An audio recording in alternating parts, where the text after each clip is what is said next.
Measurement में सबसे पहले हम लोग एक एक करके डिस्कस करेंगे। Measurement is what? जब आप किसी भी क्वांटिटी को मेजर करते हो, क्वांटिटी का मतलब क्या है? अगर आपको मास मेजर करना है, किसी बॉडी है, कोई बॉडी का मास मेजर करना है, अगर आपको कोई लेंथ है बड़ी सी दी हुई, जैसे कि आपके पास रिबन हुआ, ठीक है, तो आप कोई अगर आपसे मांगे रिबन, तो आप ऐसे ही तो नहीं दोगे, आप सम क्वांटिटी मेजर करके उसको रिबन दोगे, राइट? अगर आपसे पूछा कि व्हाट इज़ योर वेट, तो आप एक वेट की वैल्यू बोलोगे, ठीक है? तो कोई भी quantity, even not in weight, अगर आपसे कोई टाइम पूछे तो आप बोलते हो कि इतना बज रहा है, उतना बज रहा है, सम सेकेंड, सम आवर्स और some minutes, like this way, ठीक है? तो इसका मतलब किसी भी फिजिकल क्वांटिटी, फिजिकल आपका क्वांटिटी में क्या आ गया? टाइम आ गया, मास आ गया, लेंथ आ गया, ये सारी चीज़ें क्या होती है? फिजिकल क्वांटिटी होती है, ठीक है? इनकी वैल्यूज़ को जब हम किसी को बोलते हैं, साथ में जिस चीज़ के द्वारा वो मेजर होती है, मतलब जैसे कि आपको अगर बोला जाए टाइम, ठीक है? देखो मैंने आपको बोला, सबसे पहले हम लोग मैथ स्टार्ट कर रहे हैं बेटा, कि अभी बज रहा है 15, सिर्फ 15, 16, और आप ये कह सकते हो कि 3:15 बज रहा है, मे बी आप कह सकते हो 3:15 बज रहा है। तो अच्छा, ये तो हो गया एक टाइम की 3:15 बज रहा है, दैट इज़ फाइन। लेकिन अगर आपको एप्रोप्रिएटली बोला जाए तो आप बोल सकते हो 5 o'clock इवनिंग, या 5 आवर बोल सकते हो इवनिंग टाइम। इवनिंग टाइम में 5 आवर्स बचे हैं अभी।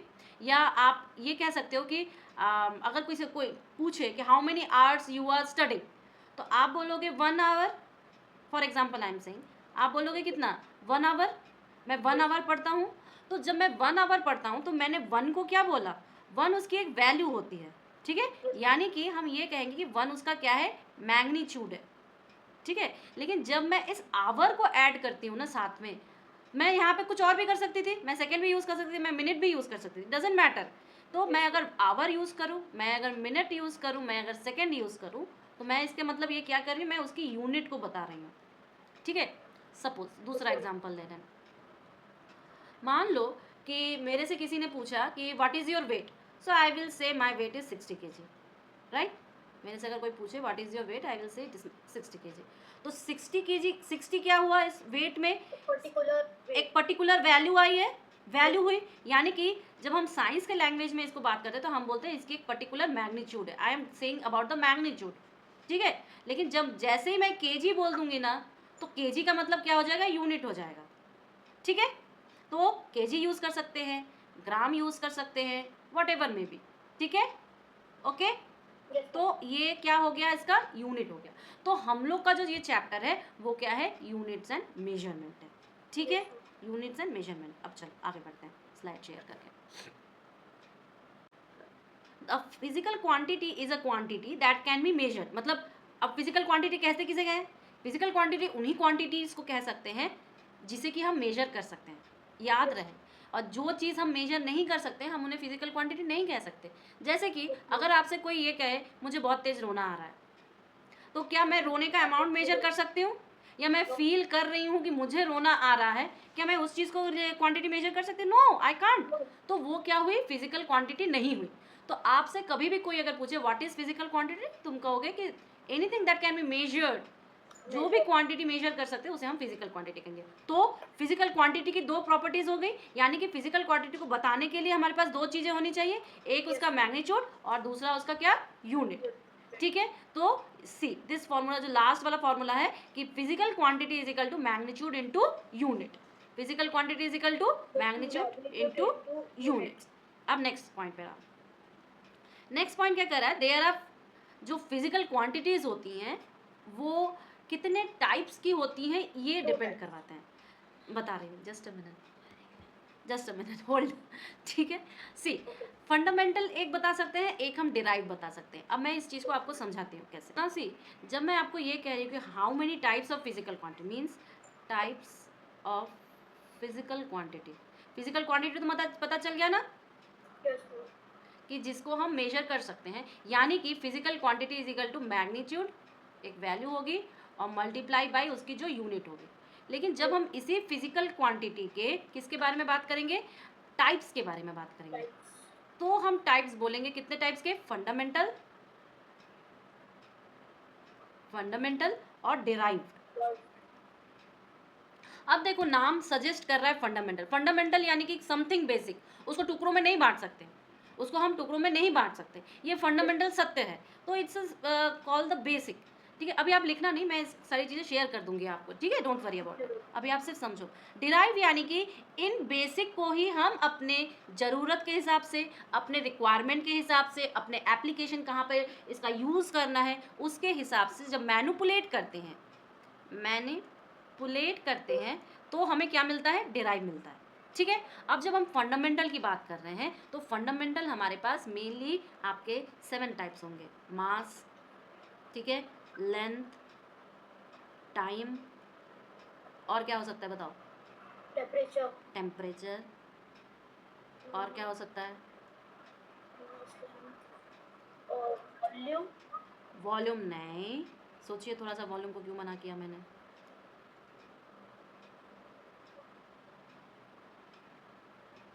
कोई बात नहीं, नहीं आ रहा है, कोई बात नहीं, इट्स ओके। ठीक है, अच्छा चलो, अभी मैं आपको ये बेसिक टाइप के जितने हैं ये बता दे रही हूँ। मास क्या हुआ, मास बहुत बेसिक है, केजी में मेजर कर सकते हैं।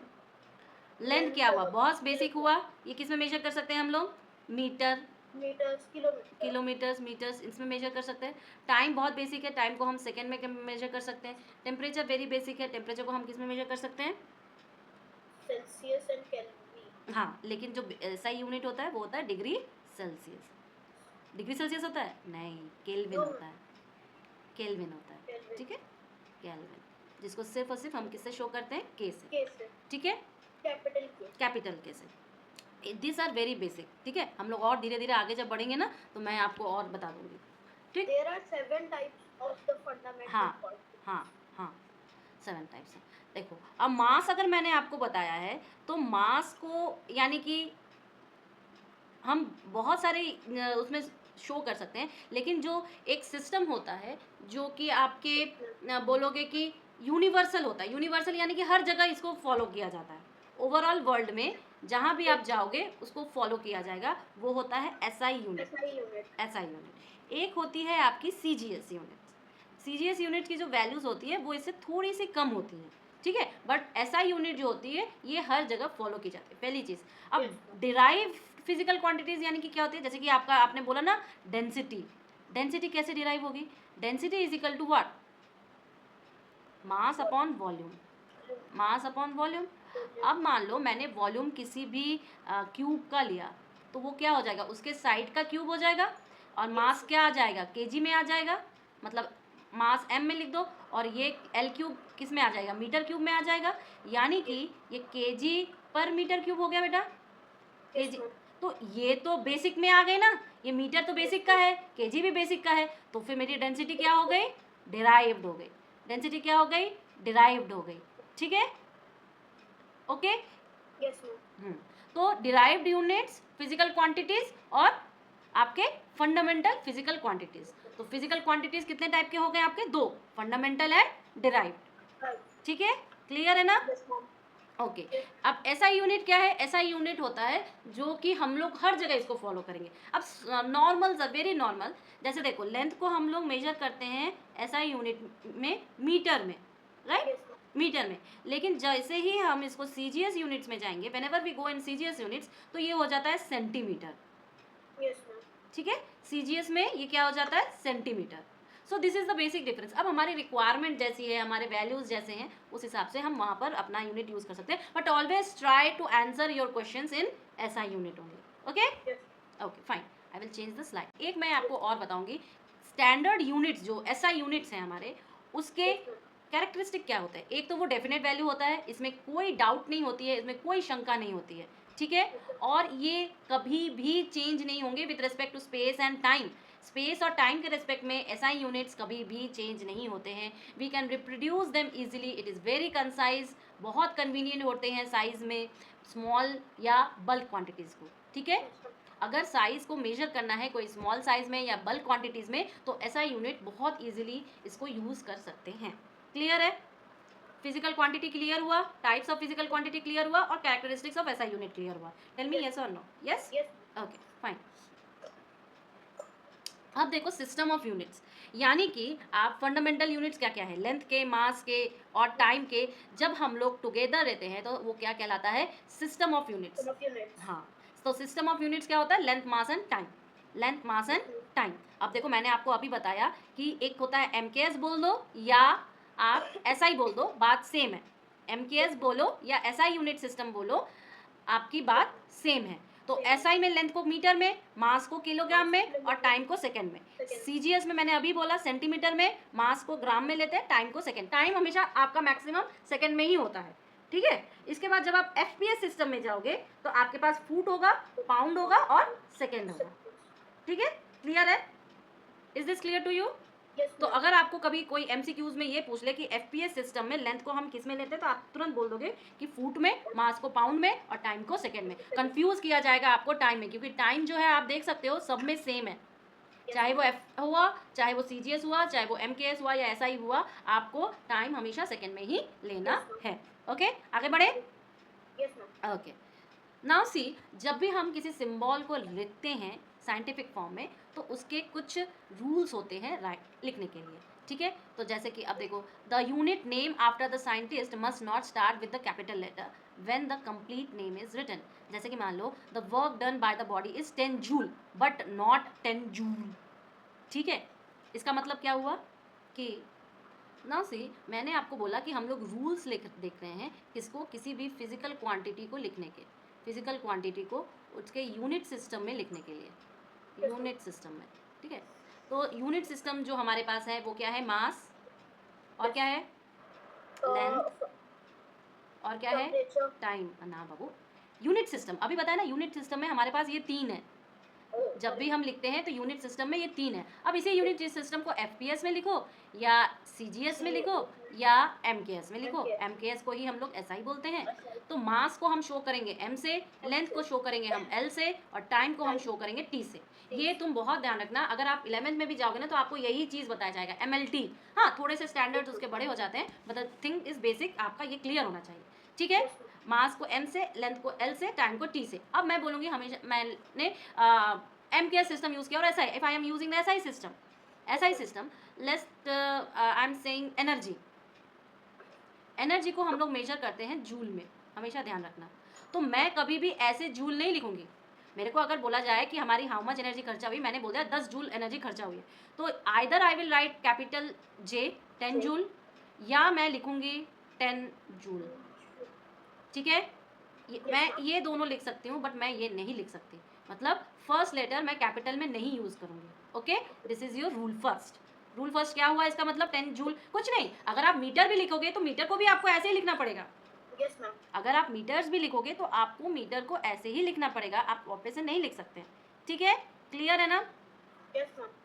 एक और एग्जांपल दूँ, जैसे मान लो मेरे को बोल दे कि लेंथ लिखो, तो तुम्हें बोला गया 5 मीटर की लेंथ है, तो मैं इसको कैसे लिखूंगी, 5, या तो मैं ऐसे लिखूंगी या मैं 5 मीटर्स लिखूंगी। मीटर्स, 1 होता तो मीटर होता ना, 1 होता तो मीटर होता ना, बट यहाँ पर तो 5 है, तो मैं क्या लिखूंगी, 5 मीटर्स। अगर मेरे को टाइम बोल दिया जाता, मान लो 2 सेकंड बोला जाता, तो मैं क्या लिखती, 2 सेकंड्स, Seconds. या मैं लिखूंगी 2 सेकंड, Second. ठीक है। क्लियर है ना?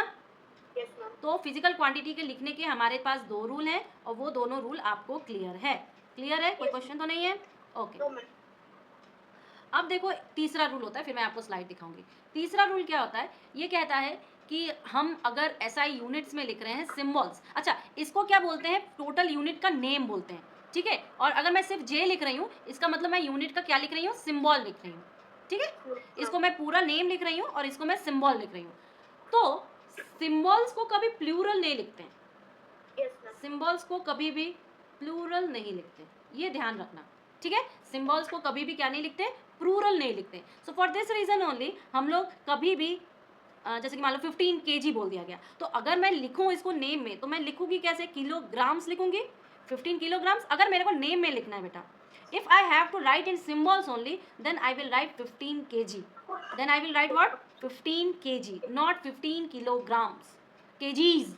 ये चीज़ तो कभी भी नहीं लिखना है, kgs। कुछ जगह पर या कुछ teacher by mistake kgs seconds ऐसे बोल देते हैं, but it not like that. जो SI यूनिट का रूल होता है वो क्या कहता है कि हमें 15 kg लिखना है सर, ठीक है। 20 सेकेंड लिखने हैं sir, like this way.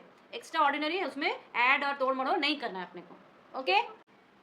Today हम लोग स्टार्ट करेंगे नंबर सिस्टम। नंबर सिस्टम बहुत बेसिक सा है, ये आप लोग क्लास एकदम बचपन से पढ़े आ रहे हो, ठीक है। बट न्यू क्या रहेगा, देखो नंबर्स तो हम लोग बहुत पढ़ते हैं, जैसे कि कोई फ्रैक्शन में नंबर आ गया, कोई पॉइंट में नंबर आ गया, कोई बड़ा सा नंबर आ गया, और कोई पॉइंट के नंबर बंद ही नहीं हो रहे, लगातार रिपीट होते जा रहे हैं, ऐसे नंबर्स आ गए।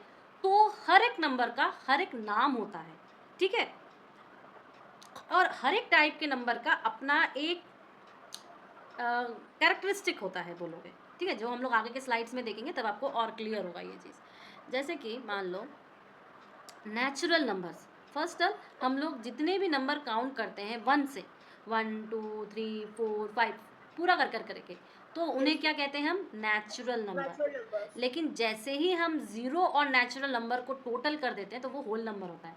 तो what you will say, all natural numbers are whole numbers, but all whole numbers are not natural number.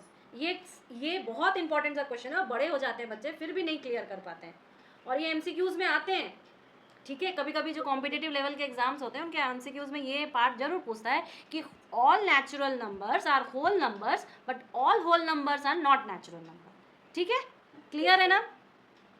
Next slide. अब देखो, जैसे अब हम लोग इंटीजर्स की बात करें तो मैं एक आपको स्लाइड शेयर कर, इसका इंटीजर्स का एडिटिव नेचर बता सकता है। जैसे मान लो कि ये नंबर लाइन तो क्लियर हो गया ना, कैसे क्लियर ड्रॉ किया है। अब Yes, इंटीजर्स का अगर समेशन बताया जाए, जैसे कि मान लो उसने बोला कि एक है -7 और एक है +3। Now you have to add these two integer, add this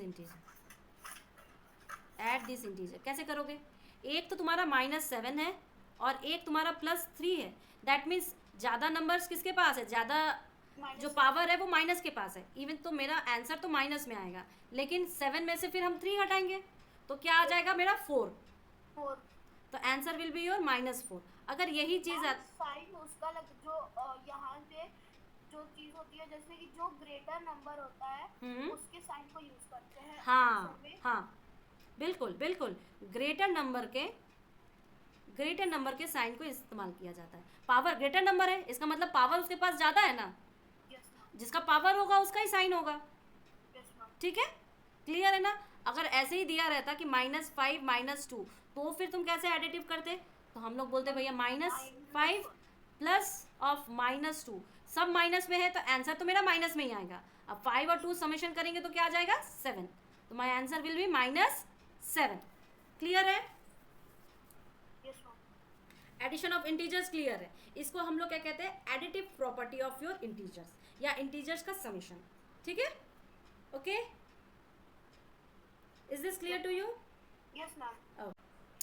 integers के फर्स्ट वाली प्रॉपर्टी एक बार और समझा हाँ दीजिए। बिल्कुल बिल्कुल, मैं आपको समझा रही हूँ स्क्रीन चेंज करके। अब भी कम्यूटेटिव नहीं होता है, नहीं होता, क्यों, देखो 4 + 3 किया तो मेरे पास 7 आया, लेकिन अगर इसी को ही मैं 4 - 3 करूँ तो क्या आएगा बताओ, 1 आएगा, और 3 - 4 करूँ तो क्या आएगा -1 आएगा। क्या दोनों सेम है, no they not are same. तो क्या हुआ, कम्यूटेटिव प्रॉपर्टी को ये नहीं फॉलो करता। ये रूल माइनस में नहीं काम कर सकती बट प्लस में कर सकती। हाँ वेरी गुड, प्लस में कर सकती है। तीसरे नंबर पर आ जाओ, एसोसिएटिव। एसोसिएटिव क्या कहती है कि अगर पी क्यू के साथ मेरा आर मान लो कोई एक और है इंटीजर, ठीक है, तो मैं ये कहूँगी कि P plus Q plus R is equal to your P plus Q plus R. समझ रहे हो बात को, Yes, ma'am. ये सेम होंगे, यानी कि एसोसिएटिव प्रॉपर्टी को होल्ड करेगा। कुछ नहीं है, मान लो मैं एक Yes, ma'am. 2 ले लूँ, प्लस ब्रैकेट में अगर 2 + 3 ऐसे है हाँ और इधर साइड 2 जैसे 3 + 1 है और बाहर 2 है, तो दोनों के आंसर सेम ही आएंगे हाँ क्योंकि दोनों प्लस पे ही है। हाँ हाँ हाँ, दोनों सेम आएंगे, क्यों, क्योंकि यहाँ पर सब कुछ प्लस में है और हम एडिटिव नेचर को शो करना चाहते हैं, ठीक है, एसोसिएटिव लॉ को प्रूव करना चाहते हैं। चौथे नंबर पर आइडेंटिटी। मैम बट अगर यहाँ पर अगर माइनस तो हाँ बिल्कुल चेंज हो जाता, बिल्कुल माइनस अभी हमने देखा, माइनस कभी भी फॉलो नहीं करवाते हैं, करवाते हैं क्या, देखो नहीं हो रहा है माइनस फॉलो। मान लो मैं स्लाइड चेंज कर रही हूँ आपको और उसमें बता रही हूँ। जैसे मान लो कि मेरे पास P है तुम्हारा 4, Q है तुम्हारा 3 और R है मान लो 2, ठीक है, तो ये सब कोई पॉजिटिव है। मान लो P + Q + R is equal to क्या हो जाएगा, P + Q 4 + 3 + 2, क्या हो जाएगा 7 + 2 9, राइट। और फिर P Q + R यानी कि 4 + 3 + 2, राइट। तो ये क्या हो जाएगा 5 + 4 9, same answer, yes ma'am. Same. अब मैं माइनस वाला प्रॉपर्टी यूज़ कर रही हूँ, मतलब क्या कि P + Q - R, ठीक है। और एक कर ले P - Q + R, इसको भी कर सकते हैं।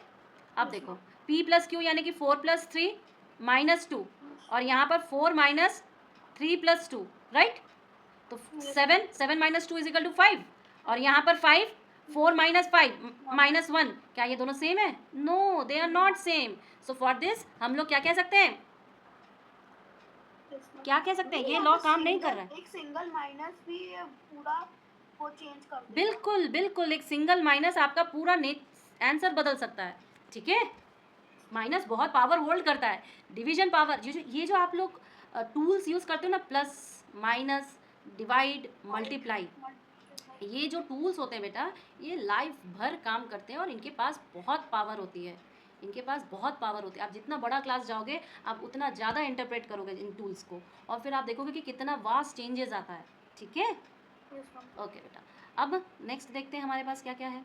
ये सारी प्रॉपर्टीज़ हो गई। अब देखो एक प्रॉपर्टी और होती है जीरो की प्रॉपर्टी, आइडेंटिटी। ये क्या होती है कि अगर किसी इंटीजर में मैंने जीरो को ऐड किया तो वो वापस वही इंटीजर आ जाता है, यानी कि कुछ भी, ये प्लस माइनस कुछ भी हो सकता है, कोई दिक्कत नहीं है अपने को।